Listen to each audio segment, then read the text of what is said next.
mengucapkan terima kasih banyak atas terpilihnya sekolah kita ini dalam kegiatan pelaksanaan MGMP-BK. Oke Bapak dan Ibu, kita kegiatan MGBK hari ini ada dua kegiatan kita yang akan kita lakukan. Yang pertama tentang materi kegiatan MGBK itu terkait bagaimana BK penggerak, ya konselor penggerak. Ya nanti akan disampaikan oleh Pak Andra sebagai guru penggerak atau konselor penggerak.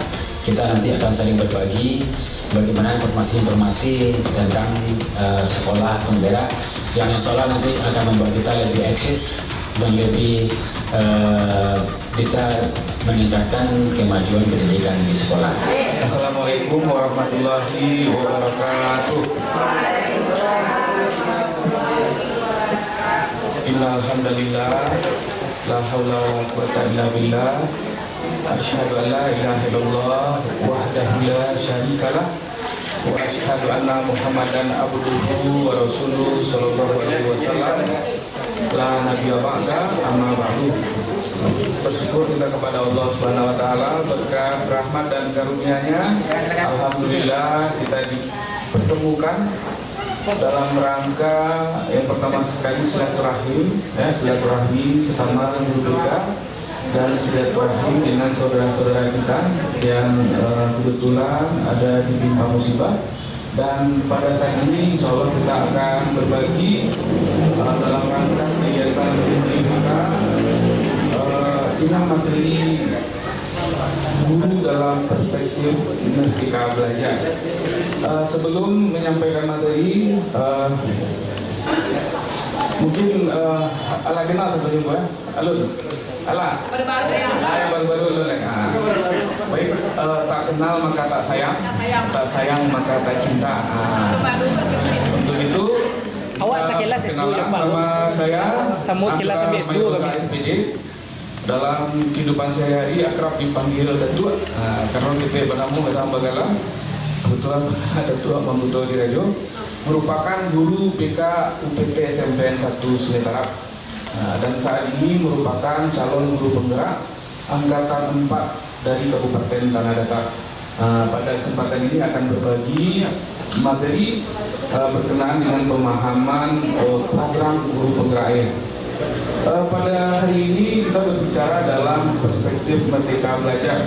Bapak dan Ibu, kita datang di sini bertujuan menambah wawasan, menambah kompetensi pengembangan diri kita, sehingga tidak hanya bermanfaat untuk pengetahuan kita, tapi mudah-mudahan juga mengimbaskan pada pendekatan atau perlakuan kita kepada anak didik kita. Dan yang terakhir adalah tentunya ini berpengaruh terhadap angka kredit naik pangkat kita. Amin ya robbal alamin. Saat ini kita mendengar Merdeka Belajar. Merdeka Belajar merupakan program pemerintah saat ini, ya. Program yang saat ini diantaranya kita mengetahui bahwa UN ujian nasional dihapuskan, diganti dengan AMBK, dan adanya zonasi sekolah, artinya anak-anak sekarang sekolah sesuai dengan jarak tinggalnya, ya, karena memang diharapkan dari ini sekolah itu sama mutu dan kualitasnya, sehingga tidak ada perbedaan ketimbang sehingga tidak ada sekolah yang terlalu banyak siswanya dan tidak ada sekolah yang kurang siswanya sehingga tidak memenuhi jam sertifikasi. Namun dengan program ini diharapkan pemerataan pendidikan. Dan di samping itu juga ada program pendidikan guru penggerak.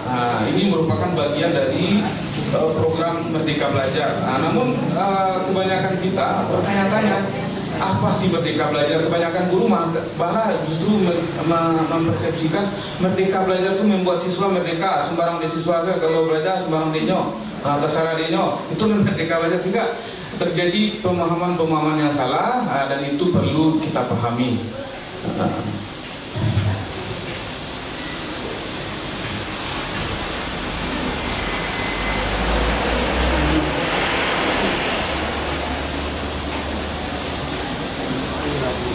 Oke, program Merdeka Belajar ini, Bu, ini mengacu pada program pemikiran filosofi Ki Hajar Dewantara ya, bahwa sungguhnya seorang anak lahir tuh ibarat kertas sudah bertulisan samar, ya, dan ibarat kertas yang kosong. Nah, itulah kira-kira seorang anak yang lahir, ya. Jadi anak-anak itu ibarat kertas kosong dan juga ibarat kertas yang sudah ada tulisan samarnya. Tuguri Handayani merupakan pemikiran dari filosofi Ki Hajar Dewantara. Artinya sebagai guru kita perlu memberikan contoh, mendorong siswa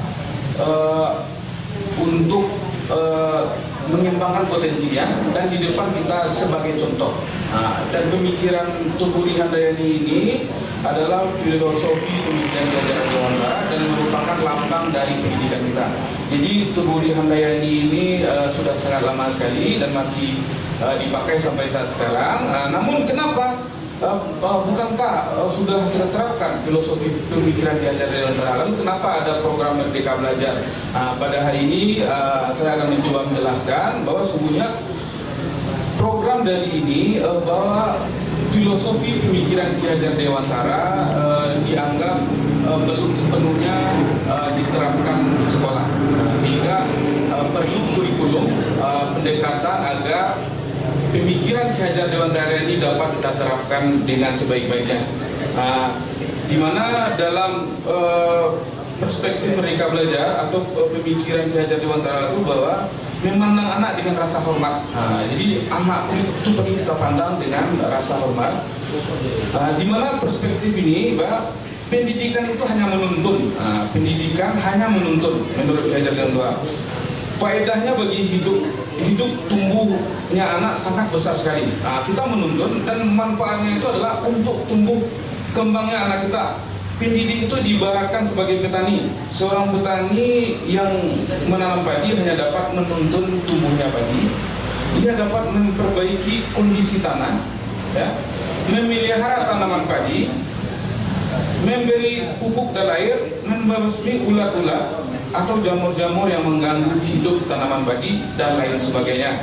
Meskipun pertumbuhan tanaman padi dapat diperbaiki, tetapi ia tidak dapat mengganti kodrat iradatnya padi. Maksudnya adalah ia tidak dapat menjadikan padi yang ditanamnya itu tumbuh sebagai jagung, ya.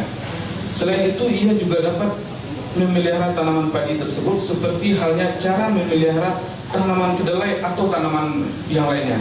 Artinya padi harus dipelihara sesuai dengan cara menanam padi, bukan cara menanam kedelai atau memberi pupuk kedelai padahal itu tanamannya tanaman padi, ya.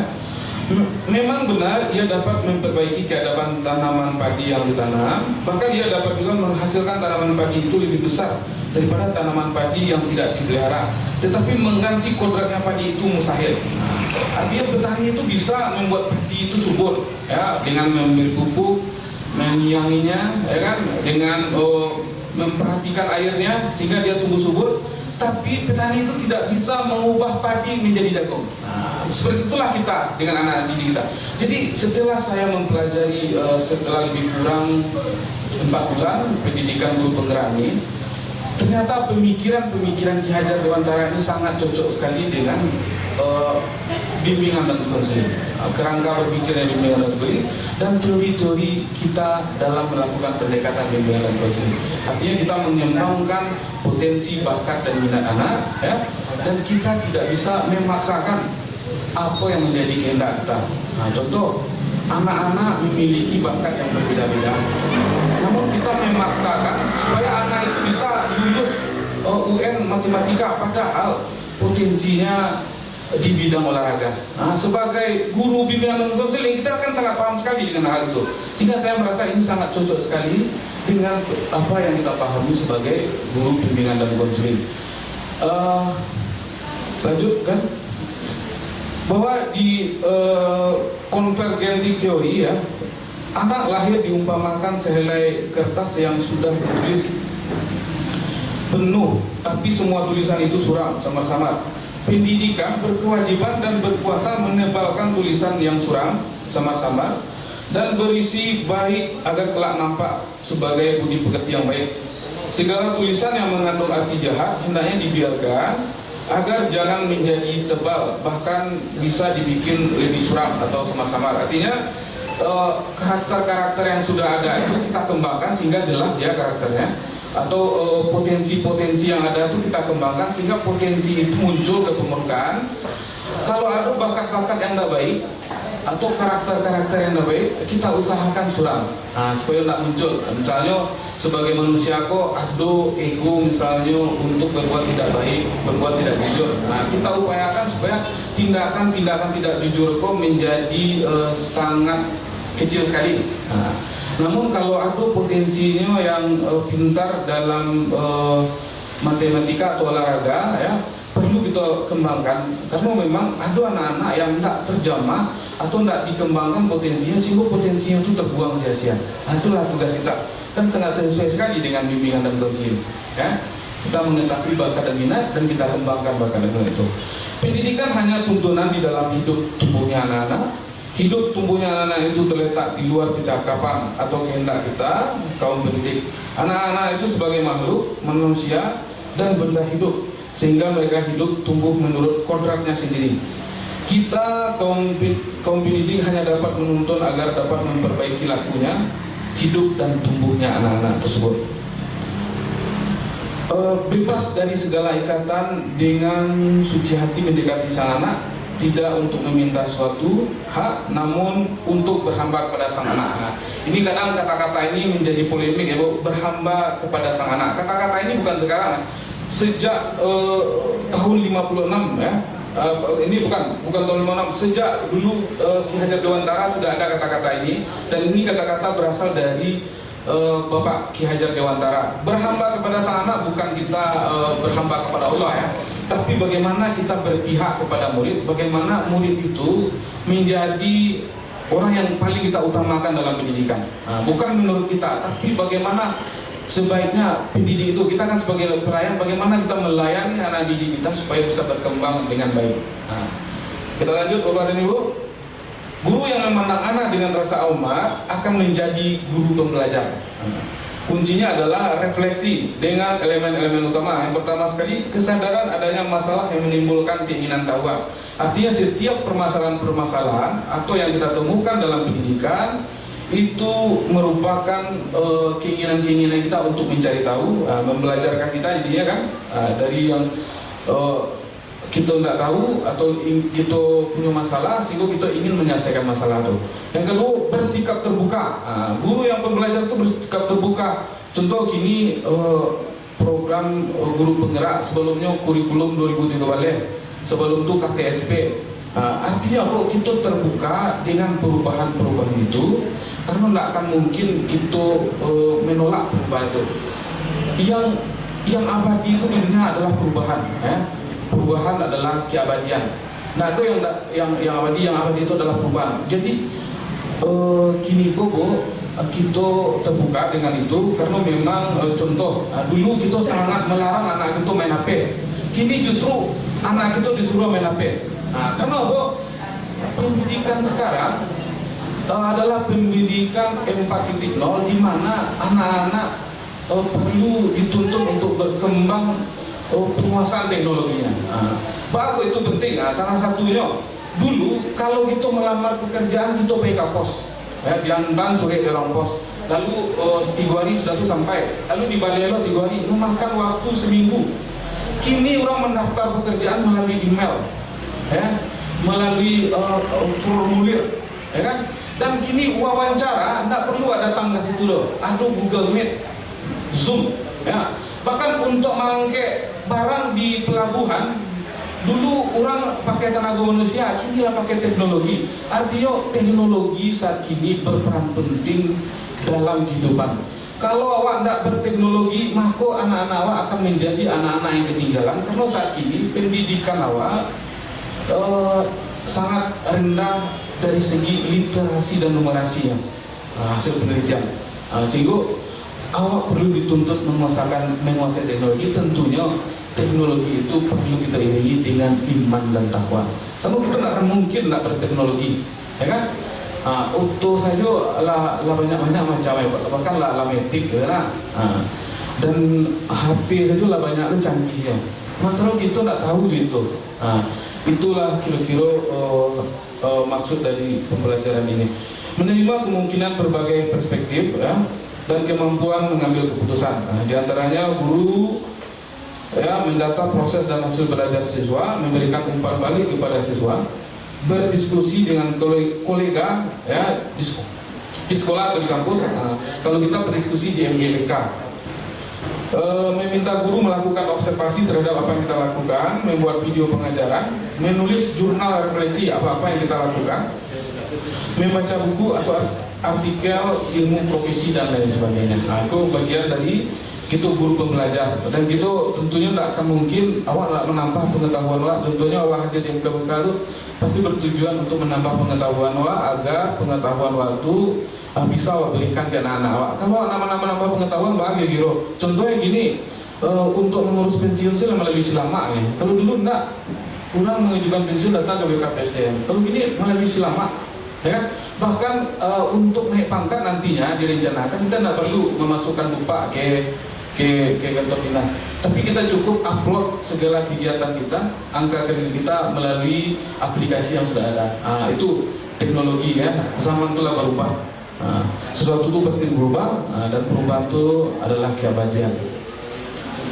Guru dalam perspektif Merdeka Belajar adalah mendidik secara holistik. Nah, artinya pendidikan itu tidak hanya berfokus pada pengetahuan, tidak hanya berfokus pada karakter, tidak hanya berfokus pada nilai-nilai religius, ya. Tapi pendidik itu menyeluruh, holistik. Holistik itu budi, batin, dan trisakti. Artinya budi itu pikiran, batin itu rasa, ya, kemauan. Jadi trisakti itu cipta, rasa, dan rasa. Pendidikan itu diharapkan pikirannya berubah. Ada rasanya, emosionalnya. Contohnya gini Pak, kawan Zaki awak datang, itu raso awak sebagai manusia atau kawan sosial awak. Dan kemauan karsa untuk berubah atau menciptakan sesuatu. Pekerti lahir dari tenaga atau raga. Tidak ada dua budi pekerti yang sama, sehingga tidak ada yang membedakan orang yang satu dengan yang lainnya. Kebersihan budi, bersatunya cipta, rasa dan karsa, tajamnya pikiran, halusnya rasa, kuatnya kemauan. Hal ini akan membawa kepada kebijaksanaan. Nah, inilah tujuan dari pendidikan kecerdasan luas secara holistik. Guru dalam perspektif Merdeka Belajar yaitunya mendidik secara relevan dan kontekstual. Artinya pendidikan itu disesuaikan dengan siapa yang awak hadapi.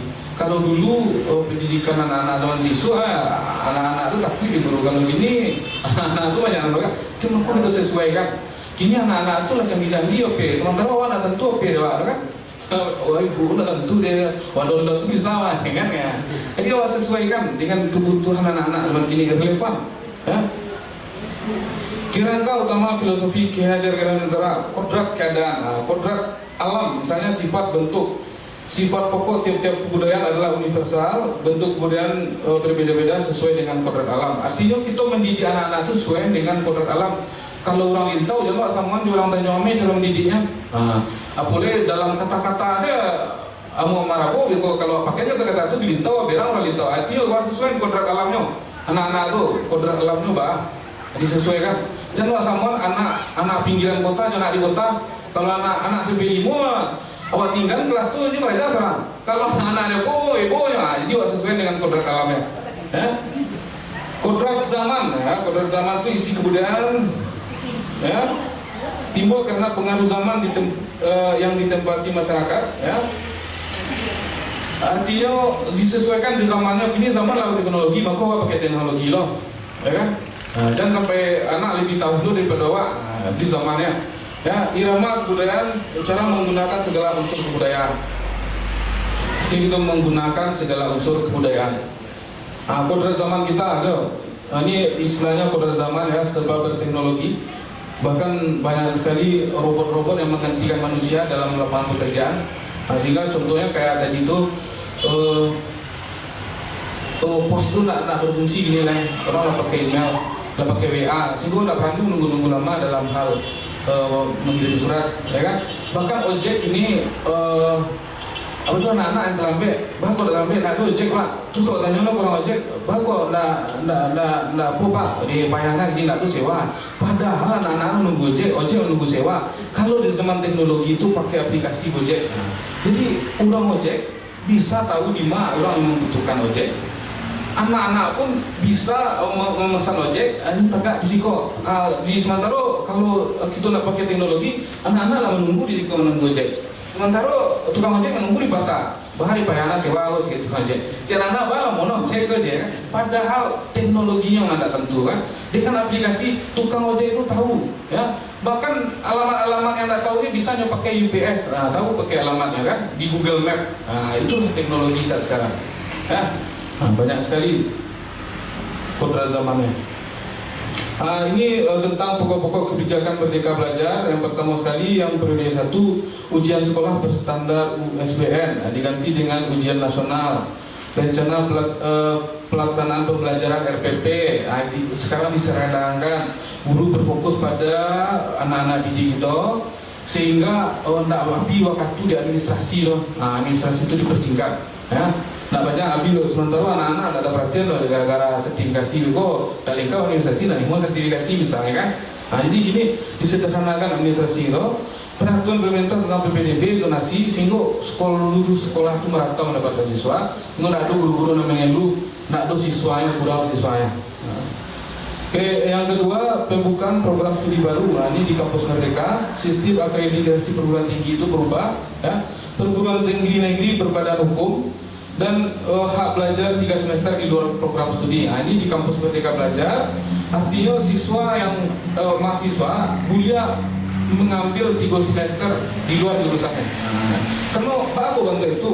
Karena memang banyak orang kini sekolah tidak sesuai, bahkan aja tidak sesuai dengan latar belakang ijazahnya. Nah, contoh kepala cabang BRI Kabupaten Tanah Datar itu jurusannya berternakan, ya kan? Anak-anak yang buang. Atau di tempat lain ada sarjana hukum, ada olahraga yang kerja di bank, ya. Ada juga guru tapi jadi sales di Oto 2000 misalnya. Jadi pada umumnya penelitian orang tuh dapat kerja sesuai dengan latar belakang ijazahnya. Sehingga orang bisa mengeksplorasi, mengembangkan apa yang menjadi potensinya dengan jurusan-jurusan yang berbeda. Itu Merdeka Belajar program pendidikan. Selanjutnya adalah Merdeka Belajar episode ketiga, pokok-pokoknya tentang BOS. Kalau BOSku masalah penggunaan BOS transparan, itu banyak temuan gini. Sipla pertama ada temuan gara-gara proses BOSku transparan itu tidak bisa dipermainkan lagi. Selanjutnya adalah Merdeka Belajar episode keempat, itu organisasi penggerak, sekolah penggerak, ya, program organisasi penggerak, monitoring dan evaluasi. Lini masa program organisasi penggerak. Ini berkenaan dengan program pendidikan guru penggerak. Analogi WhatsApp, ya, program terlaksana, anggaran terserah. Kalau double check, kalau satu tanah berarti belum terkirim, kalau dua sudah terkirim tapi belum dibaca, kalau sudah centang biru berarti sudah dibaca. Program membawa manfaat, ekspektasi kualitas yang ditargetkan, kualitas belajar murid meningkat. Ini analogi dari program Merdeka Belajar. Artinya program Merdeka Belajar atau program pendidikan guru penggerak itu sebetulnya penyempurnaan dari kurikulum 2003 ya. Yang dirasa alun sempurna diantaranya adalah dalam hal berpihak pada murid. Di samping itu mengenai administrasi dan lain sebagainya.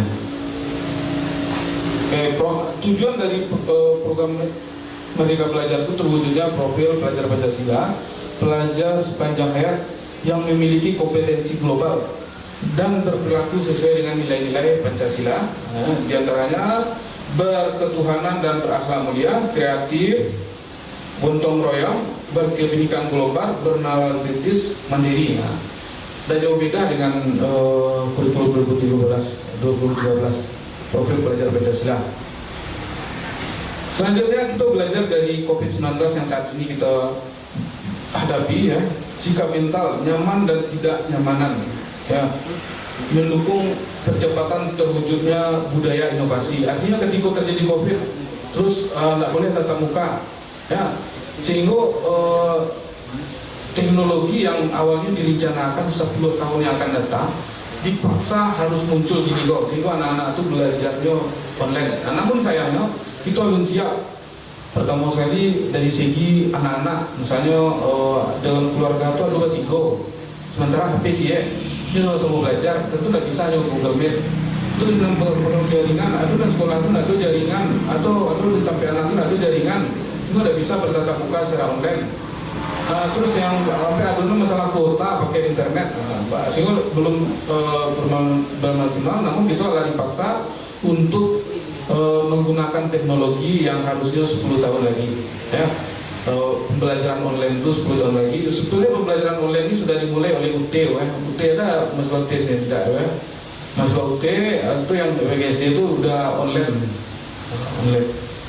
Beragam konteks tantangan yang dihadapi memaksa pendidik untuk berpikir ulang pendekatan dalam pembelajaran, mendukung percepatan terwujudnya pembelajaran yang berpusat kepada murid, personalisasi, diferensiasi, text and write liver.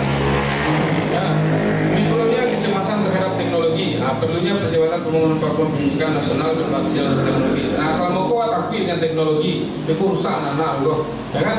Sehingga kini menurunkan kecemasan kita terhadap teknologi. Namun itu tidak mungkin tidak berteknologi. Namun segala hal yang mungkin hal-hal negatif yang bisa ditimbulkan, contohnya kayak pornografi atau anak-anak main game online, itu kita minimalkan. Karena kalau tidak berteknologi sangat ketinggalan sekali kita. Bu, contoh ke Pegalintau, kalau tidak tentu arah, kalau awak apa biasa itu tidak tentu, Pak. Tapi kalau awak punya Google Map, tentu bisa tahu, Pak. Itu salah satu. Pergi Jakarta pakai Google Map, itu kira-kira. We are set together for the best way to the sum goal, the high human happiness. Ki Hajar Dewantara 1935. Ini guru dalam perjalanan belajar diajar juga oleh Iwan Sahrial pada 8 Juni 2020. Kami bersama-sama mencari cara terbaik untuk tujuan yang sama, kebahagiaan manusia tertinggi. Ki Hajar Dewantara, kata-kata yang dikutip dari Ki Hajar Dewantara.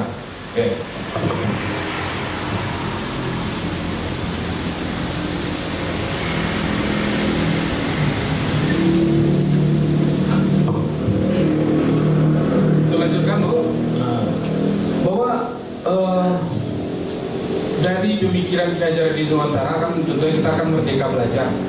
Bahas sih merdeka belajar, bahas cara mendisiplinkan anak, kan itu kadang pertanyaan. Jadi anak-anak itu di bagian saja belajar maunya dia, atau kan pemahaman yang mungkin tidak benar tentang merdeka belajar. Lalu tentang masalah disiplin ini ada hasil nyata yang ini pengalaman ya dalam budaya positif, yaitunya kita melakukan penanaman budaya positif ya dengan melakukan kedisiplinan dengan melakukan budaya positif. Oke, baik. Sebelum kita lanjut, kira-kira ada pertanyaan? Beko lupa nabo. Cak ditanya gini dulu. Kira-kira ada pertanyaan berkenaan dengan materi yang dibahas tadi?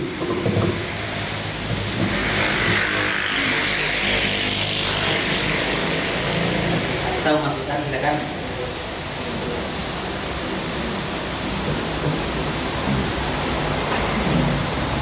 Ya silakan Bu. Pakai biar matanya begini.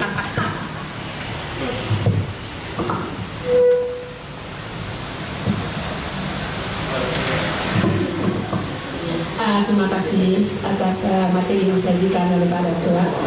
Jadi apa yang Bapak sampaikan tadi itu untuk anak kita sekarang dan kedepannya sangat bermanfaat sekali. Jadi kata Bapak Ki Hajar Dewantara itu sangat signifikan sekali dengan jurusan kita, gitu ya. Jadi saya perhatikan dari ini ya pas betul ini, pas betul.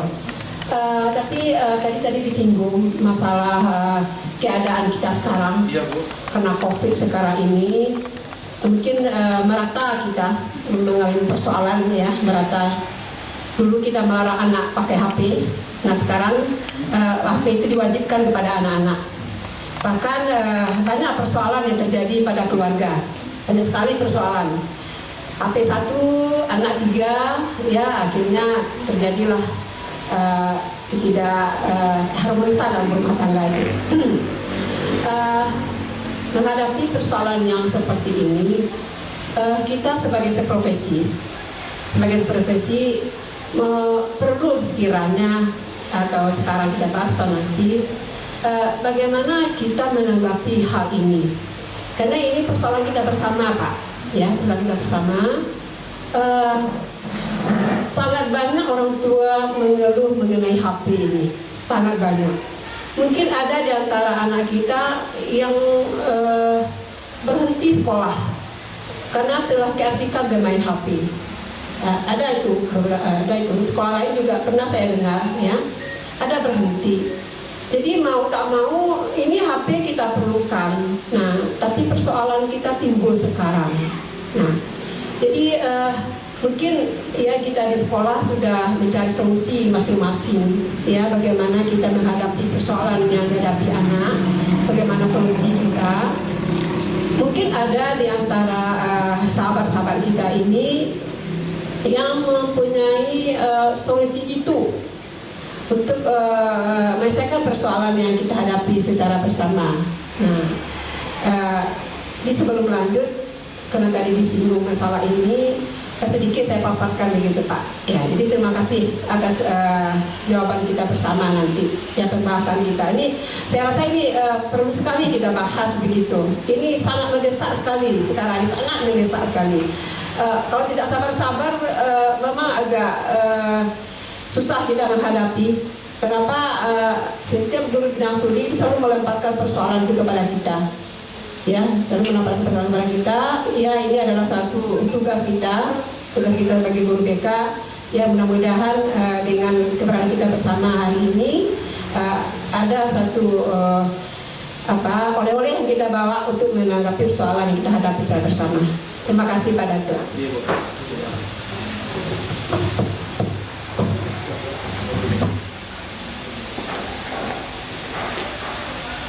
Baik, Bu.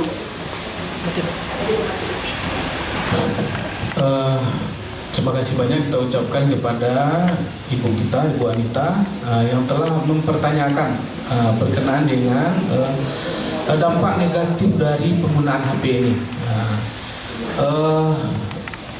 Insya Allah ini, Bu, materi yang akan disampaikan ini akan menyinggung ke sana tentang apa yang menjadi permasalahan Ibu. Namun tidak apa-apa dijawab bahwa memang apapun itu, Bu, ada hal-hal negatif, ya, hal-hal negatif dari segala sesuatu. Dan itu contoh membawa motor, ya kan? Positifnya dengan motor itu kita bisa ke Batu Sangkar, bisa ke Padang dengan waktu yang singkat. Namun negatifnya bisa tabrakan, bisa terjatuh, ya, bisa kecelakaan.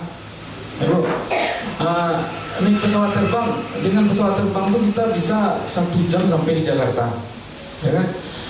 Namun risikonya ada pesawat yang jatuh dan lain sebagainya. Jadi memang segala sesuatu itu ada negatifnya.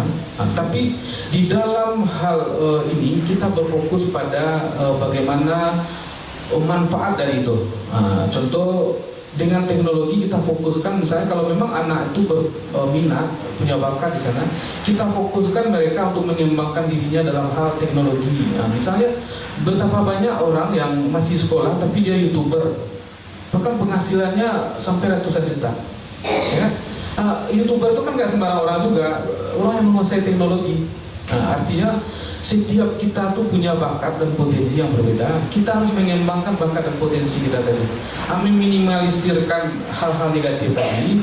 Misalnya karena memang keadaan ekonomi kan, misalnya dari segi HP, makanya kita mencari langkah terbaik dalam pendidikan. Sehingga pembelajaran yang harusnya tatap muka, sebetulnya kan belajar online tuh kan hanya jarak yang memisahkan awak, tapi tetap dekat, ya kan? Walaupun di rumah, walaupun awak di sekolah, ya kan? Anak-anak di rumah, awak tetap bersama. Namun jarak yang memisahkan awak, namun tidak bisa itu dilaksanakan karena keterbatasan gadget. Sehingga tugas-tugas itu banyak yang hanya dikirim saja melalui WA, ya kan? Atau hanya tugas saja banyak sehingga guru-guru atau wali murid mengeluh, tugas ya belajar online, tugas sebanyak kan. Jadi belajar online itu dianalogikan dengan tugas ya kan, padahal tidak, harusnya belajar itu awak bertatap muka kok. Apa itu lo belajar online itu enggak ya? Nah, jadi awak pakai Zoom, pakai Meet, cuman itu tuh alun awak kuasa, dan bahkan ada guru-guru yang enggak tahu kadang apa awak melaksanakan itu yang dikatakan bahwa harusnya teknologi itu 10 tahun lagi, tapi dipaksa dengan keadaan COVID ini, sehingga kita belajarnya dari namanya baru kan, banyak lo bahkan yang alun menguasai teknologi kan. Jadi gini kok bentuk lah keadaan awak, dan awak berfokus saja kepada kebaikan yang ditimbulkan, dan kita minimalisir keburukan itu dengan meningkatkan iman dan takwa. Karena profil belajar Pancasila itu terbentuk dari beriman dan bertakwa kepada Tuhan Yang Maha Esa. Contoh misalnya melaksanakan sholat, pembiasaan sholat berjamaah misalnya kan, atau adanya literasi mengaji atau tahfiz sebelum pembelajaran. Itu upaya-upaya minimalisir. Salah satu itu ada tantangan itu. Terima kasih Bu. Assalamualaikum warahmatullahi wabarakatuh. Oke, mungkin masih ada pertanyaan kepada Ibu?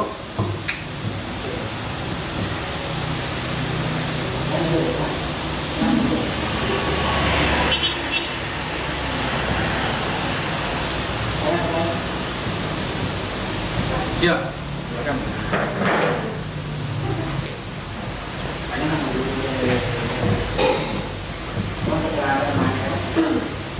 Baik, Assalamualaikum warahmatullahi wabarakatuh. Waalaikumsalam warahmatullahi wabarakatuh. Perkenalkan, nama saya Senja Rahmayana. Jadi ibu-ibu bisa manggil saya Senja bisa, Rahma bisa, Yana bisa.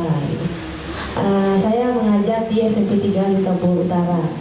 Orang sini, tidak orang sini Bu, orang Tabek Patah. Jadi kalau bapak-bapak ibu pergi ke Tabek Patah, nanti pergi ke rumah pohon, nanti mampir ke rumah Yana ya Bu ya Pak.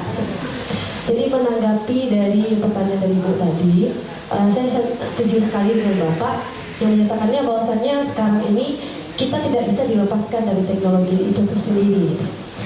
Jadi kemarin ini saya juga ada melakukan penelitian tesis kemarin ini, yaitu dengan bagaimana kita membuat media BK interaktif ini dengan menggunakan teknologi gitu.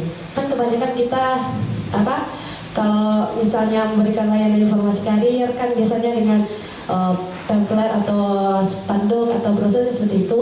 Tapi sekarang ini kita juga bisa memberikannya dengan teknologi seperti itu. Saya kemarin itu menggunakan makro media flash seperti itu. Nah, dengan pertanyaan Ibu tadi, bagaimana banyak siswa ini yang lalai terhadap penggunaan HP kan seperti itu kan Pak, ya Bu? Itu bagaimana, itu kontrol dari orang tuanya lagi Bu. Karena kita di sekolah kan, kalau di sekolah saya kan sekarang tidak boleh bawa HP lagi kan Pak gitu. Jadi itu memang bagaimana kalau kita mengarahkan kepada orang tua itu kontrol penuh dari orang tua gitu, terhadap penggunaan HP gitu. Dan apabila siswa dilarang memang tidak bisa gitu.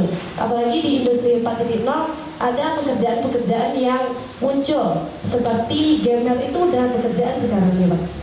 Seperti YouTuber, seperti content creator, web developer, itu adalah pekerjaan-pekerjaan yang baru yang akan muncul 10 tahun lagi gitu. Apalagi kita mengajar di SMP, otomatis kita sudah mempersiapkan anak kita untuk menghadapi industri 4.0 gitu. Dan juga ada pekerjaan-pekerjaan yang akan hilang, seperti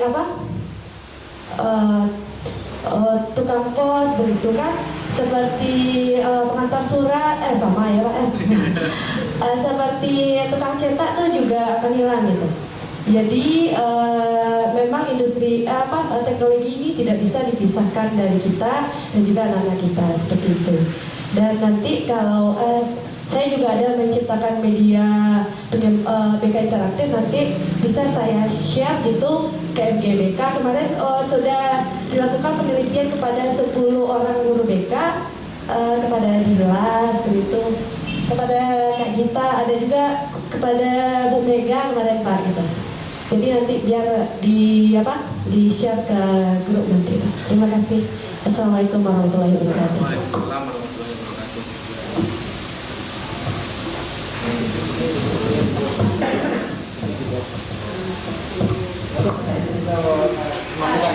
Oke.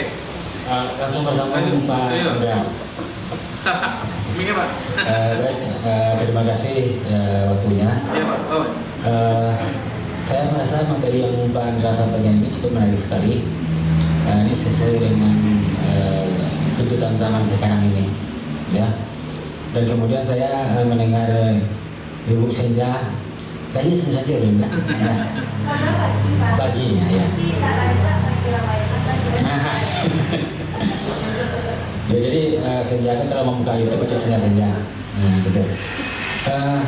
Rasanya mendengar apa yang disampaikan Senja itu bahagia rasanya, Pak. Ya, konselor interaktif, konselor zaman now. Nah, itu yang diharapkan. Jadi nanti mungkin Senja kita waktunya 3 kali pertemuan. Berarti nanti sesi Senja nanti kita apakan, kita atur nanti bagaimana MGBK itu kan hakikatnya itu saling berbagi, ya. Jadi kami yakin dari konselor-konselor yang muda-muda maupun yang tua itu selalu ada masukan-masukan, ya. Jadi untuk kebaikan kita, ya Pak Andra, banyak hal dari kawan-kawan yang barangkali bisa kita serap, sehingga kita berharap memang konselor SMP MTS Tenaga Datar itu memang harus lebih maju dibandingkan dengan sesuai yang lain. Alhamdulillah itu sudah mulai tercapai, ya. Literasinya bagus, teknologinya bagus, ya. Nah, terkait dengan HP tadi ini memang dilema. Sebenarnya para Pak dan Ibu, kita memang harus barangkali banyak diskusi tentang masalah HP ini, karena guru-guru yang ada di sekolah itu kan umumnya guru-guru zaman orla, zaman old, ya, baby boom istilah siapa Pak, si Ideal, ya,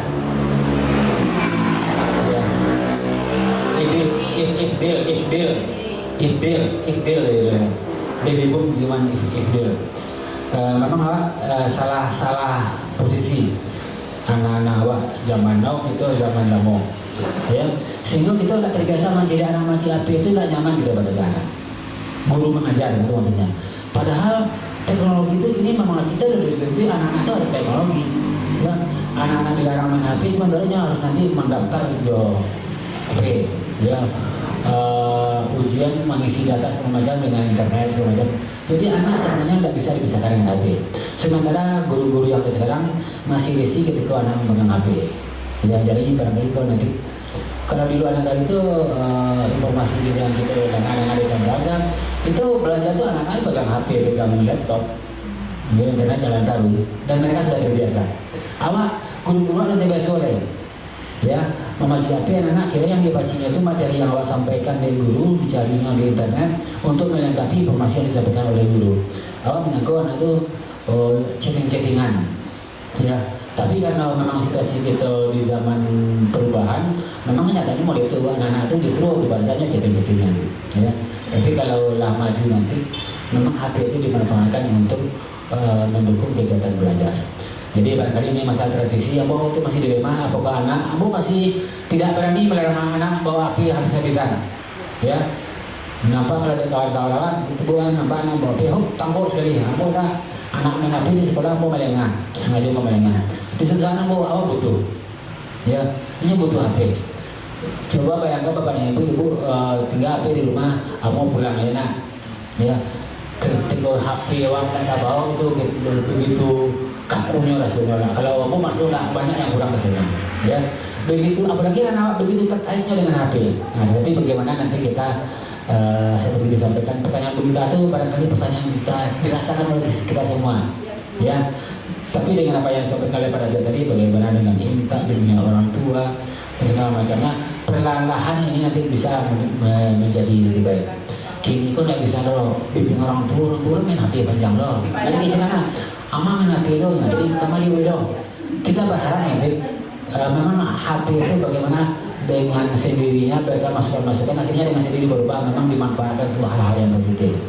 Ada waktunya untuk memanfaatkan untuk hal-hal yang lain. Apalagi nanti sekarang zaman pekerjaan dengan dengan HP orang bisa menghasilkan uang, ya. Jadi abang menginformasikan karena jenis gampang pekerjaan, jadi guru, jadi polisi itu sudah ketinggalan zaman sekarang. Ya, kini jadi YouTuber, ya, jadi programmer, ya. Bahkan ya, kalau baca dia ada orang yang bergaji 16 juta per bulan kuli bakul, nah, barangkali masih ingat kan? Kuli bakul yang membuat game dipakai, tapi royalti 16 juta per bulan dari Google dimasuk ke rekeningnya. Ini ada orang. Jadi Bapak dan Ibu barangkali anak kita nanti masukkan ke zaman teknologi. Mau mengambil apa dari Warren Buffett. Warren Buffett itu pakar ekonomi. Kecilnya gitu. Ketika Anda masih belum bisa menghasilkan uang selagi tidur. Nah, ketika Anda masih belum bisa menghasilkan uang selagi tidur, maka Anda harus bekerja sampai mati. Nah, paham kita belum musim baru. Paham. Kalau awak lalu rumah titi masuk aja, nah itu sebaiknya. Tapi ketika belum bisa seperti itu, maka Anda harus bekerja sampai mati. Ya, jadi kalau di negara-negara maju itu aset orang itu berjalannya tanam-tanam, tapi titi masuk, lalu titi masuk kali. Ya, jadi barangkali apa perasaan awak? Nah, contohnya kalau Bapak Ibu mungkin punya ruko 2 buah. Kau jauhi sapu kalau versi kampungnya, tapi itu pipinya naik dari, ya. Awal lalu orang yang mengolah pipi naik dari. Kalau ruko tadi serumah sewa itu, awak ada kerja tapi pipi masuk dari. Kalau serumah 10 juta sebulan, 10 juta setahun, 2 bulan 60 juta, berarti laba gaji setahun sebulan itu berapa? 60 juta, 5 juta. Nah, lebih kurang 5 juta, ya. Itulah bagaimana nanti pekerjaan itu memang kita udah bekerja tapi aset itu yang bekerja. Kemudian terakhir ini nak beli macam mana? Nah, awak barangkali bertempat 1 jam setengah 2 jam. Lupa apa itu? Keluhan guru. Keluhan guru. Aku yakin kita guru BK semuanya dapat keluhan dari guru-guru. Jadi siapa itu begini begitu kan gitu. Ya, setiap anak bermasalah dikadukan ke guru BK. Sehingga kadang-kadang menerima sedikit emosional awak. Baru itu anak itu langsung bahagia sekali. Ya, karena awak yang masih guru lah boleh bapak jago ini aja deh. Ya. Jadi aku mengajak kembali sebenarnya pelajaran awal itu kembali kepada itu. Dia kenal dengan mutakin di gedung Dharma Wanita PKK itu berarti itu titik kepada Allah sertakan Tuhan kan betul, titik temani kan itu. Ketika awak mengajar memimpin minta temani kepada Allah, hasilnya Bapak Ibu jangan tidak ada yang tidak seorang pun orang hebat yang bisa membolak-balik hati manusia, hanya Tuhan. Bagaimana kita mengajarnya anak berubah. Itu nama anak berubah berarti hatinya belum dibalak-balik oleh Allah Subhanahu wa taala. Nah, lagi kecewa oleh. Ya. Kemudian Bapak Ibu, bagaimana supaya keluhan guru itu berkurang? Kita turunkan target guru. Ya, apa enggak ya? Yang pertama, anak ini kok yang salah itu bukan anak produknya yang salah. Yang nakal-nakal bukan anak tahu saja. Bukan anak disangka, tapi seluruhnya begitu gini saudara-saudara. Produk anak hari ini memang seperti itu, ya. Jadi diminta supaya kalau guru mengeluh, Bu, tenang Bu, berpusing jantung apa, ini ikhlas saja. Nah, aku kuncinya Bapak Ibu, mari kita bertoleransi dengan kesalahan anak. Itulah untuk pernah disampaikan. Mari kita bertoleransi dengan kesalahan anak. Bertoleransi dengan kesalahan anak dalam arti kata kita bukan membenarkan kesalahannya, enggak, tapi kita maafkan kesalahannya. Ya, kita maafkan kesalahannya. Sehingga ada sedikit tidak. Ya, besok selalu melihat, maafkan lagi. Sehingga guru-guru nanti Bapak Ibu sukanya lebih enjoy belajar. Kenapa guru bisa belajar? Guru-guru umumnya waktu masuk kelas ini membayangkan anak-anak belajar memperhatikannya, duduk rapi, habis semuanya tertib. Ternyata yang ditemui bukan seperti itu. Masuk anak baca kak, pas masuk separuh di luar. Ya, sibuk stres. Nah, itu bayang begitu. Jadi Bapak Ibu kita sampaikan ke guru-guru, masuk kelas, bayangkan anak betul membaca kak, betul ya, ada yang memperhatikan awak. Ketika awak masuk ternyata memang anak tidak memperhatikan awak, kita enjoy kabar. Tapi kalau awak menganggap anak harus semuanya memperhatikan awak, ternyata seperti itu, awak kecewa. Guru nanti mengeluh. Ya, jadi tadi mari kita turunkan target kita sebagai guru. Jangan menganggap anak nanti seperti ini seperti itu. Tapi baik ketika masuk kelas, bayangkanlah anak-anak awak baca kak, bagawi, tak masuk, talang dan segala macam. Sehingga ketika itu terjadi, kita guru akan bisa dari mana. Barangkali itu sebagai tambahan bangga dari kawan lain mungkin ada. Kita jam sampai materi sampai jam 1:30 masih ada lebih kurang 25 menit lagi. Masih ada pertanyaan? Masih sedikit? Nah, kalau sedikit boleh.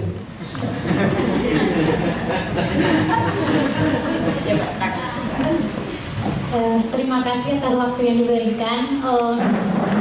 Karena mengkaji masalah HP, mungkin ada masukan dari sekolah lain, dari Bapak Ibu nanti.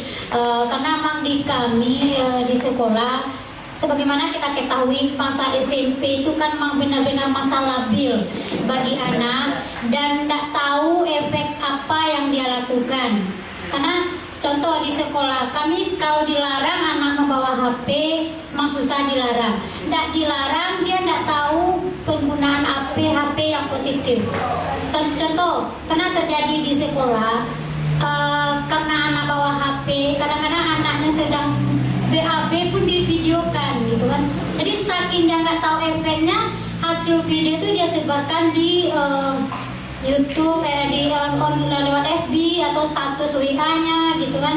Jadi siswa langsung melapor ke guru, yang kami langsung bertindak. Namun berikutnya ada lagi yang memvideokan yang sedang berkelahi gitu. Jadi banyak tindakan-tindakan video yang dia buat, namun dia tidak tahu efeknya. Dan kalau jerah, memang kami kesepakatan untuk menjerah anak, memang sempat kami skor anak yang bermasalah yang demikian karena sudah kami anggap itu menjelekkan nama sekolah gitu. Namun untuk di sini berikutnya kami selalu mengantisipasi memang anak dilarang total bawa HP ke sekolah. Namun karena anak selihainya guru, tentu dia juga lebih lihai. Kami juga sering lakukan razia. Dia waktu bawa HP memang jarang ketemu HP-nya di lokal, mungkin dia titip di Kadai atau di warung-warung terdekat.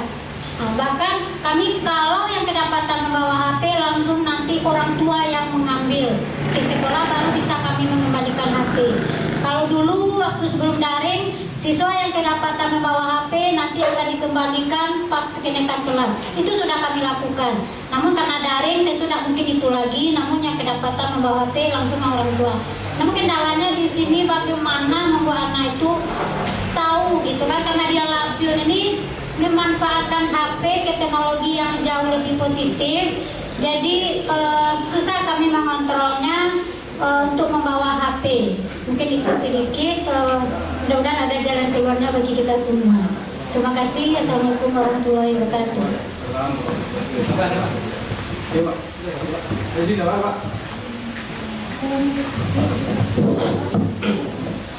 Terima kasih. Assalamualaikum warahmatullahi wabarakatuh. Terima kasih Pak Datuk atas waktunya. Ini sedikit tambahan Pak Datuk. Sebab kita perkenalkan, nama Rahmat Daniel, dinas di MTSN Kelantan. Di itu rumah Pak. Cuman kami di Kemenak kan. Iyo dapat izin sesekali lo dapat kampung itu di Kampung Ziko kita. Jadi realita di kampung kalau Pak. Tidak boleh tahu kan. Takut di lainnya tahu umur kita.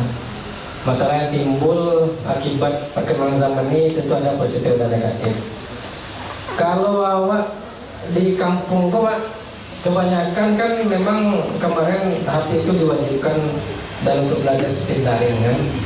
Tentunya bagaimana seorang guru TK itu memang harus menguasai itu. Harusnya di guru TK kekinian Bu. Kalau tidak di otak aja dana gitu. Nah contohnya dari kampung kita di Lintobajo lah, kalau di SMP baik MTS pun lah, yang agama. Latar belakang anakku beda-beda pada tuh. Kalau level pendidikan mungkin itu teknologi kok dikuasai oleh orang tua. Tapi kebanyakan orang di kampung kok, biasanya boleh dicoba banyak tukang taki ke sawah, KKN lah ke sawah kalau ada naki, jawab apa kan? Tentu gaptek banyak kita.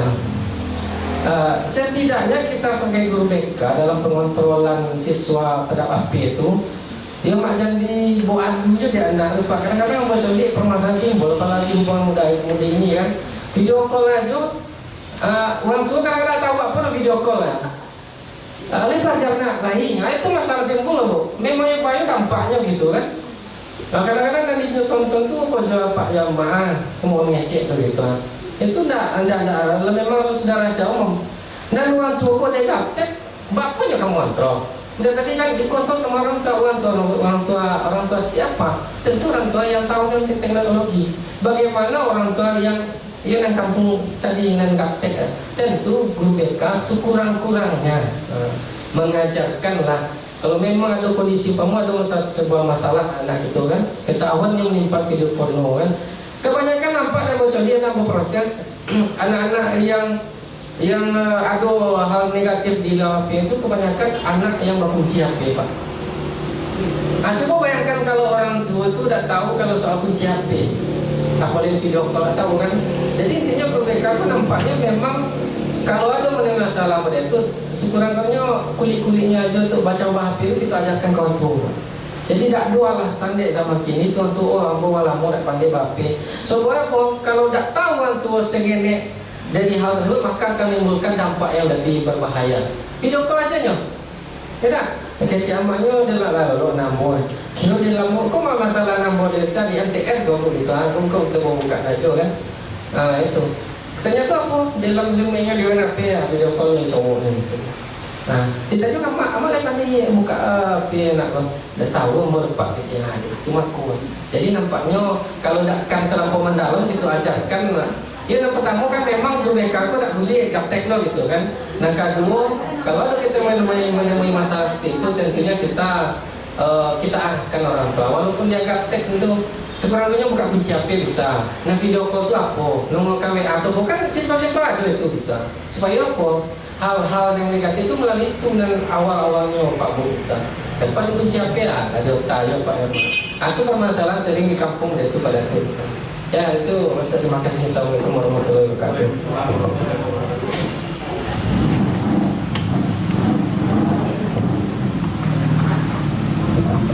Baik, alhamdulillah Bu. Ada interaktif, ada komunikasi kita tidak satu arah tapi dua arah.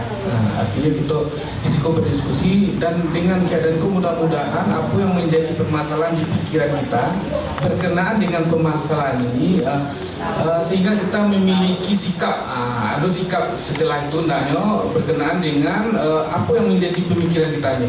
Baik, kita mencoba menjawab insyaAllah melalui aksi nyata Modo 14 budaya positif ini terkait dengan permasalahan yang disampaikan oleh Bu Zulfa tadi. Yang pertama sekali bahwa sesungguhnya anak-anak kita itu menggunakan pada hal-hal negatif ya, sama juga dengan Bapak kita Pak Daniel ternyata juga ditemukan hal-hal negatif yang digunakan anak kita. Bahkan kalau kita guru BK-nya tidak berteknologi juga bisa kita dikelabui oleh anak murid.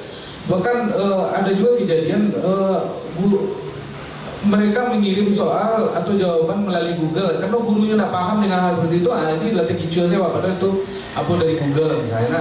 Jadi sebagai guru kita harus menguasai teknologi juga sehingga kita tidak di kicauannya dan anak itu lebih cerdas lah anak pada gitu. Makanya kita harus berteknologi juga. Di samping itu terkait dengan masyarakat itu kodrat alamnya banyak masyarakat yang secara pengetahuan teknologi bahkan tidak mengetahui bahkan tidak bisa menggunakan sementara anak-anaknya bisa. Bayangkan kalau seandainya anaknya tidak bisa loh, bagaimana caranya dunia yang serba berteknologi gini ya, tidak bisa kita manfaatkan, tidak bisa orang menelpon atau mengaji informasi dari luar. Sementara anak tidak bisa menguasai itu. Alhamdulillah anaknya lebih bisa menguasai sehingga bisa menyampaikan informasi kepada orang lainnya. Itu sisi positif yang kita ambil. Namun sisi negatif tadi sebagaimana yang disampaikan memang betul ya. Ada hal-hal negatif dari hal ini. Namun melalui program Merdeka Belajar kita berfokus pada hal-hal positif ya. Sehingga hal-hal negatif tadi itu bisa dikalahkan dengan hal-hal positif ini. Itu teori dari filosofi pemikiran kejantolan atau program Merdeka Belajar ini. Dan yang dapat kita lakukan berkenaan dengan kedisiplinan siswa ya di sekolah atau di mana yang kita temui atau di rumah, yaitunya dengan budaya positif. Budaya positif sebagai dengan permasalahan yang disampaikan tadi. Kita akan bahas di situ. Setiap orang menjadi guru, ya, setiap orang menjadi guru. Bentar.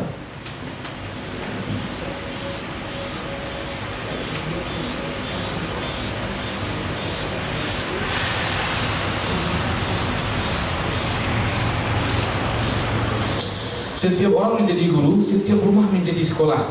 Pendidikan tidak berhenti di bangunan sekolah saja, tapi juga di rumah, di jalan, di mana-mana. Artinya apa? Betul yang dikatakan Ramayana, bahwa pendidikan itu tidak tanggung jawab guru saja loh. Siapapun guru, orang tua guru, masyarakat itu guru. Pendidikan itu tidak berhenti di bangunan sekolah saja, tapi pendidikan itu di mana-mana, ya, di mana-mana saja. Oke. Dan kesepakatan kelas itu adalah bagian dari upaya untuk mengatasi hal-hal negatif, ya, atau tindakan-tindakan tidak disiplin dari anak didik kita. Apa saja itu? Sekolah adalah institusi pembentukan karakter. Jadi sekolah itu adalah institusi pendidikan karakter. Kalau berdasarkan pemahaman tadi bahwa sekolah itu tidak hanya di institusi bangunan saja, ya. Sekolah itu bisa di rumah, bisa di masyarakat, ya. Sekolah itu adalah institusi pembentukan karakter. Jadi di sekolah-sekolah pembiasaan atau karakter-karakter itu dibentuk. Jadi tujuan dari pendidikan itu adalah perubahan karakter atau karakter perilaku yang diharapkan menjadi bagian dari peserta didik kita. Contoh, kalau kita menginginkan anak didik itu berdisiplin, maka disiplin itu kita biasakan di institusi kok. Kalau anak didik kita menjadi orang yang beriman dan bertakwa, maka di sekolah kita biasakan untuk beriman dan bertakwa. Itu sih betul kan? Makna pendidikan dari Ki Hajar Dewantara adalah menuntun segala kodrat yang ada pada anak agar mereka sebagai manusia dan anggota masyarakat dapat mencapai keselamatan dan kebahagiaan yang setinggi-tingginya. Jadi kita menuntun segala kodrat yang ada sehingga dia bahagia yang setinggi-tingginya. Apa yang bahagia tinggi? Misalnya dengan karakter inyo punya rasa saling menyayangi atau kepedulian sosial, ya. Sehingga anak-anak yang nanti di masyarakat menjadi orang-orang yang peduli terhadap masyarakatnya. Dan kalau nyo peduli dan nyo punya rasa bareso di masyarakat, maka nyo akan bahagia hidup di masyarakat. Karena apa? Karena kalau kita tidak peduli di masyarakat, maka kita akan menjadi orang yang dihukum masyarakat. Artinya kita tidak bahagia dalam hidup di masyarakat. Jadi pendidikan itu mengupayakan supaya anak-anak kita selamat dan bahagia yang setinggi-tingginya. Dan tujuan itu adalah untuk di masyarakat. Untuk mewujudkan hal tersebut, penting sekali penerapan budaya positif di sekolah. Dalam pembiasaan sehari-hari untuk penanaman budaya siswa sebagai pembentukan karakter. Salah satu langkah awal yang dapat dilakukan membangun budaya positif yaitu membuat kesepakatan kelas bersama tadi. Kesepakatan kelas yang efektif dapat membantu dalam pembentukan budaya disiplin positif di kelas. Jadi dengan mempelajari kok, awak semakin pede dengan tugas awak sebagai guru bimbingan dan konseling. Kalau dulu sebelum awak mengikuti kok, bahkan awak masih terombang-ambing dengan prinsip awak. Kita kan dalam pendekatan disiplin karena didik kan ada dua pendekatan. Sebagai guru BK, pendekatan itu adalah pendekatan bimbingan dan konseling, ya. Sebagai wakil kesiswaan, pendekatannya itu adalah tindakan disiplin. Kita tidak boleh melakukan tindakan disiplin karena itu bukan wakil kepala sekolah kesiswaan. Itu adalah guru BK. Tugas kita adalah memberikan bimbingan dan konseling, memberikan pemahaman kayaknya supaya dia sadar kalau misalnya suku porno tadi, supaya dia tidak suku porno dengan konseling kita. Bukan dengan menghukumnya, memberi skornya, dengan atau mengambil HP-nya. Kalau itu tugas kita, sesuai tupoksi kita. Jadi dengan kita ikut, kita semakin pede dengan tugas kita tidak bisa diintervensi orang lain. Karena memang sebagaimana yang disampaikan tadi, setiap ada masalah dilapor ke guru BK. Bahkan guru BK karena dituntut untuk melakukan tindakan disiplin, ya. Padahal itu bertentangan dengan tugas kita sebagai guru BK. Harusnya apa yang kita lakukan? Kita menanamkan budaya positif. Budaya positif itu dengan kesepakatan kelas. Jadi budaya positif itu sesuatu yang kita biasakan sehingga itu menjadi karakter melalui kesepakatan kelas. Baru kesepakatan kelas itu. Misalnya motivasi belajar siswa rendah atau anak kita misalnya tadi membawa HP ke sekolah misalnya kan. Ada yang karena terlambat saat pembelajaran atau tidak konsentrasi, berbagai kendala pembelajaran, atau bermain HP atau menggunakan HP dengan hal-hal yang tidak baik misalnya. Tujuannya adalah membantu proses belajar mengajar lebih mudah, membangun hubungan positif lebih dekat antara murid dan guru, dan membiasakan murid menerapkan budaya positif sehingga menjadi karakter positif dan memiliki budi pekerti. Pertama sekali membantu proses belajar mengajar lebih mudah. Artinya kita mendidik anak itu lebih mudah, lebih baik dengan budaya positif. Dan kedua, membangun hubungan positif yang dekat antara murid dan guru. Dan tujuan kita elok, tapi justru setelah kita melakukan itu, anak didik kita justru jauh. Padahal sebagai guru BK juga itu adalah anak-anak itu kada kek doang. Justru dia menganggap BK aku jangan sebagai polisi sekolah anaknya, ya kan? Tapi dengan kita tentu itu, jadi anak-anak itu jauh dari kita kan? Itulah yang perlu kita lakukan, dan kita melakukan konseling sehingga anak-anak itu terbuka pada kita, dan kita di situ melakukan layanan konseling itu. Karena itu tidak menakutkan ya. Kalau kita dianggap menjadi polisi sekolah, maka anak itu akan takut dalam konselingnya. Masalahnya namun itu ya. Jadi supaya hubungan positif lebih dekat dengan antara murid dan guru, membiasakan murid menerapkan budaya positif sehingga menjadi karakter positif dan memiliki budi pekerti. Dari sini ternyata misalnya itu kebetulan yang ngasih nyata dilakukan ya, setiap permasalahan yang muncul di sekolah khususnya kelas dicarikan solusi dengan menerapkan budaya positif. Misalnya setiap yang muncul misalnya dalam penggunaan HP misalnya kan, kalau di situ misalnya budaya positif ini dimulai dari skala kecil terlebih dahulu, yaitu kelas. Artinya budaya positif itu kita mulai di kelas kita dulu. Kita misalnya merubah sekolah, Anda bisa gitu langsung sekolah mulai dari hal-hal yang kita di kelas kita atau di tempat di mana awal diamanahkan membimbing siswa. Dengan menerapkan kesepakatan kelas diharapkan bisa membuat perubahan di skala yang lebih besar, yaitu lingkup sekolah. Membuat kesepakatan untuk memunculkan kelas impian, mendesain kesepakatan kelas impian, merefleksikan kegiatan dalam rangka membudayakan positif, kebiasaan positif di sekolah. Hasil dari respon didik positif, mereka senang dan mereka semangat melakukan perubahan kelas, menyepakati kesepakatan kelas, dan bernilai ikhlas disiplin untuk melakukan perubahan ke arah yang lebih baik.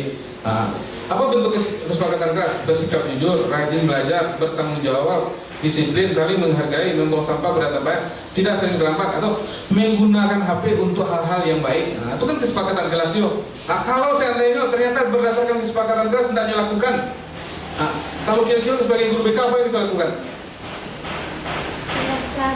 Sering kada dilakukan panggilan. Ya, kira-kira apa yang akan kita lakukan sebagai guru BK? Ternyata misalnya anak tuh misalnya menggunakan HP tadi untuk hal-hal negatif, porno, ya kan?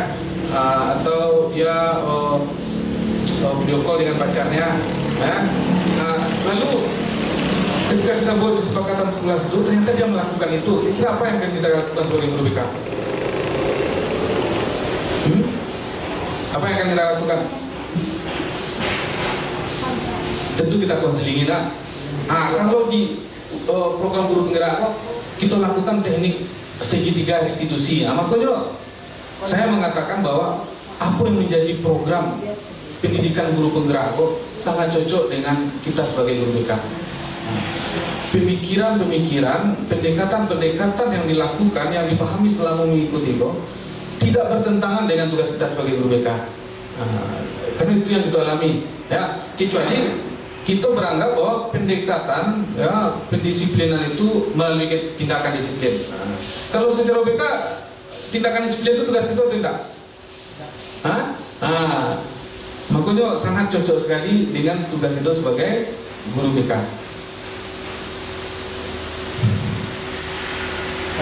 Ya, silakan. Satu hal pada itu adalah kita harus bisa memasyarakatkan BK. Iya. Semua personel madrasah belum tentu tupoksi BK itu semuanya tahu. Kadang-kadang ada juga kepala sekolah atau kepala madrasah yang tak tahu seakan-akan tugas yang menjadi tindakan disiplin itu adalah kerja guru BK. Nah, sehingga dampak negatif timbulkan seakan-akan image BK, kurang BK sebagai siswa itu kan, anak yang berkasus, anak bermasalah kan. Maka solusinya adalah kita harus bisa merasakan Iya. bukan berarti kamu anak kelambe itu lagi hukuman, kan ada lain aku pikir lebih lain kan. Nampak memang ada pemerasakan BK Pak. Baik, terima kasih Pak. Sebetulnya apa yang Pak alami, Mbak Raso seluruh kawan-kawan pernah mengalami seperti itu. Kalau jujur ya, seluruh kawan-kawan mengalami seperti itu karena memang banyak di antara guru atau itu menganggap bahwa BK itu ibarat polisi sekolah. Nah, padahal BK sebagai polisi sekolah itu sangat dihindari sekali. Ya, tugas itu adalah bagaimana melakukan pendisiplinan, tapi itu bukan dengan tindakan disiplin, tapi dengan konseling. Nah, tentunya kalau permasalahan bentuk itu kita berusaha kamu dari diri kita. Nah, yang kedua mungkin koordinator BK gitu misalnya kan, atau pengawas BK atau pihak kampus kita akan banyak bertanggung jawab. Kini yuk mau contoh kayak dalam membudayakan disiplin kelas, itu mungkin tidak bisa merubah sekolah, tapi kita mulai dari kelas gitu dulu. Hal-hal gitu dulu. Itu mulai menjelaskan kepada kepala sekolah itu semampu dan sebisanya. Nah, itu mungkin Pak. Artinya memang itu tidak tanggung jawab seorang untuk bersama-sama awak, dan memasyarakatkan BK adalah salah satu tugas dari kita. Ya, kalau enggak nanti kita sebagai tindakan disiplin kan setiap siswa bermasalah diserahkan kita dan kita dituntut untuk melakukan hukuman. Padahal itu bertentangan dengan tugas kita, apalagi sekarang ini program Merdeka Belajar. Nah, kok Pak Im sekolah Merdeka kebetulan Merdeka sekolah penggerak ya. Tapi sayangnya dimulai untuk kelas 1 saya dulu, hanya bertahap. Kelas 1, sudah itu kelas 2, kelas 3, sudah itu seluruh sekolah kok menjadi penggerak nih. Nah, jadi kebetulan program itu lah dimulai dan sama dengan kurikulum 2013 ya, dimulai dulu proyek, setelah itu bertahap, dan mungkin nanti seluruh sekolah kan menjadi sekolah merdeka atau sekolah penggerak. Oke, terima kasih. Kira-kira itu, apakah ada pertanyaan yang lain? Ya, silakan Bu. Ada masalah gitu. Kerjasama dengan Bapak, ada nih ya, ada nih. Itu sebetulnya persoalan itu persoalan kita bersama. Tapi tergantung kita bagaimana cara menanggapinya. Nah, di sekolah itu biasanya bagi guru yang pemalas, nih tetap titik ya, guru yang pemalas, dia kalau bermasalah anak sama dia malas memanggil anaknya. Dia bilang aja sama kita, jadi itu ada masalah dengan saya gini. Kalau saya langsung saya umpan balik kepada guru itu. Nah, tanya, Bu, bermasalah dengan siapa? Dengan ibu, ya kan? Setahu saya, anak tidak ada masalah dengan guru lain. Anak itu sendiri masalah dengan ibu. Nah, perlu ibu koreksi diri ibu. Saya lakukan seperti itu. Perlu koreksi diri ibu. Kalau panggil dia, saya sekarang masalah ibu dengan dia dulu. Kalau perlu bantuan saya, nanti baru saya bantu. Nah, sekarang masalahnya kan dengan ibu. Sering saya seperti nggak mau saya menerima barang itu. Karena kalau agak dari kesel, abang katanya kan saya berkena orang loh. Tapi kalau dari kesel, ya, anak masalah dengan ibu jangan lepas pada guru BK langsung. Kan sudah ada jenjangnya, ya kan? Sudah ada jenjangnya. Proses penyelesaian masalah anak siswa kan sudah ada. Nah, berarti baru bagi saya kalau anak itu masih bermasalah dengan ibu, perlu mediasi saya dia dengan ibu atau perlu bantuan saya, tapi saya bantu. Jadi seperti itu Pak, mau saya menerima seperti itu aja. Walaupun keluar daripada saya, langsung seperti itu. Kalau selesai masalah ibu dengan dia, dengan gurunya tidak ada masalah. Dengan ibu aja, kenapa? Ada apa itu? Nah, saya petik. Malah dia ini tidak baik. Kan hak kita menyampaikan seperti itu. Nah, itu sebagai tambahan ya bagi kita ke sana. Apalagi kami ini sudah tua, kami akan pensiun, ya. Ibu Sabrina, Ibu Anita, Ibu Mo, Pak Amin setelah itu menyusul. Nah, itulah. Nah, itu yang sudah senior. Jadi alhamdulillah regenerasi guru BK dan Dakatar bagus-bagus, ya, paham teknologi. Kalau kami pada umumnya sampai di meter umumnya tidak ada yang tahu, ya. Enak itu agak susah, bukan tidak mau. Kalau diajak anak, sekarang ingat 3 hari lupa lagi. Dan boleh juga dia anak. Jadi kata Pak Amin tadi, sekarang ini anak kami gambar tumba, ya. teman barista. Jadi adik-adik, anak-anak kami ya mungkin yang banyak yang juga pendidik anak lah ya Pak Amir yang pendidik anak yang muda-muda ini ya. Di pundakmu nanti generasi tanah datar ya, generasi tanah datar. Saya manfaatkan ilmu yang anda dapat ya. Nah, kemudian harapkanlah memang untuk kedepannya susah bagi kita. Satu pihak kita mengeluhkan ini, di pihak lain persoalan akan banyak, apalagi itu orang tua. Dan lagi persoalan ini banyak orang tua yang bermasalah, bukan anak ya. Orang tua banyak yang masalah tentang ini, dipanggil anak, rupanya lebih parah lagi persoalan orang tua yang kena anaknya. Itu banyak kita alami seperti itu. Nah, sampai jam 3 malam pun anaknya main game segala macam. Dia tidak tahu, bahkan menonton porno pun dia tidak tahu. Di pundakmu lah mungkin barangkali ya regenerasi ini bisa kita kurangi lah yang negatifnya sesuai dengan materi apa kita hal yang positif. Nah, lagi Pak Daniel tadi mengatakan memang ini persoalan yang banyak di sekolah. Mulai sampai sekarang kita tegakkan aku kita gitu loh. Nah, kita dekat ya. Walaupun banyak juga guru. Kalau baik-baik guru tak tahu mau saya Pak. Kalau baik, kalau kita perintah seperti saya tahu. Guru pokoknya itu. Saya sini bukan anda perintah. Begitu. Perintah. Walaupun udah tua. Jadi insya Allah adik-adik ya katakan anak ibu. Kemudian ke depan kami mau ke profesional lagi ya, manfaatkan ilmu, bersabarlah anak-anak ini payah mengendalikan apanya. Kemarin ini anak kita sudah terkata baik, sekarang diobrak-abrik lagi, kita tetap mengubah, kita makan disiplin, kita begini sudah mulai baik, sudah mulai belajar. Nah sekarang ini lagi akan mengganggu dari lain-lain ya, ini positifnya banyak, tapi anak-anak kita pada umumnya yang positifnya paling 25%, 25% yang negatifnya bukan ada di positifnya, tapi mungkin kata Gulfa tadi dia masih berkembang, dia masa pubertas, tidak tahu cara manfaatkan ini, ya anak dari teman-teman PO juga dipoto, diapakan, dia sendiri bahkan diberikan sama teman itu disebarkan FB ya. Nah akhirnya timbul persoalan. Nah inilah yang nampak yang nyata bagi kita sekarang persoalan. Tapi perlu kita agak lagi yang tugas kita yang mana jangan terlalu diperintah guru tidak studi. Maaf kalau ada guru tidak studi di sini ya, mudah tidak kita seprofesi ya. Jangan mau bilangnya baik-baik. Kalau persoalan dengan dia, kita dengan dulu. Kalau tidak ada prosedur, kalau ada masalah di kesepakatan di sekolah. Ya itu barangkali tambahan dari itu. Sedikit Pak. Satu menit Pak. Terima kasih Bu ya. Cuman yang saya bilang tadi, intinya gini. Kalau seandainya kita menemukan permasalahan seperti itu, kita bisa menginformasikan tentang BK itu juga.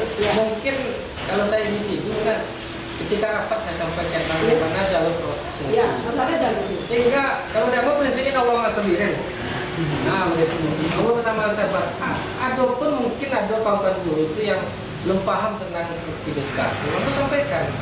Ya, Bu tadi dengan siapa yang bermasalah dengan anak itu, sedangkan gurunya tidak ada bermasalah kan. Coba mereka Bu, kalau umpamanya kita tidak menghadapi sabar, tentu kepala orang hitam tapi isi sama orang.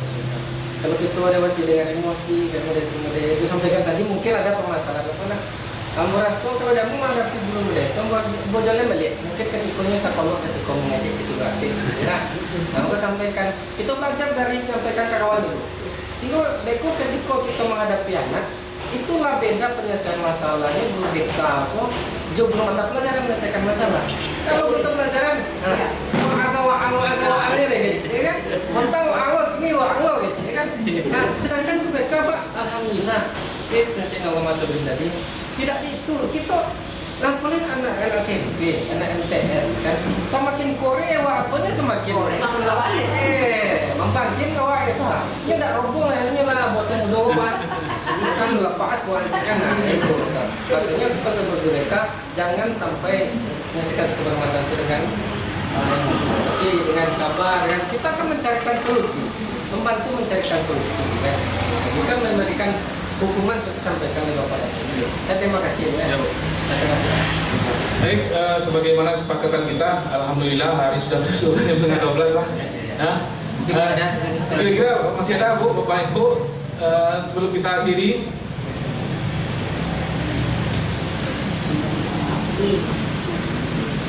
Bu Fitri, matanya kamu lanjut aja tidak? Nah, pas. Alhamdulillahirrahmanirrahim. Bersyukur kita pada hari ini kita telah dapat berbagi. Mudah-mudahan kegiatan semacam ini dapat kita lanjutkan terus. Dan yang pertama sekali bermanfaat untuk diri kita, dan yang terakhir adalah menjadi ibadah ya, dan menjadi amal soleh untuk kita yang amin ya rabbal alamin. Terlebih dan untuk kurang mohon dimaafkan. Saya akhiri dengan assalamualaikum warahmatullahi wabarakatuh.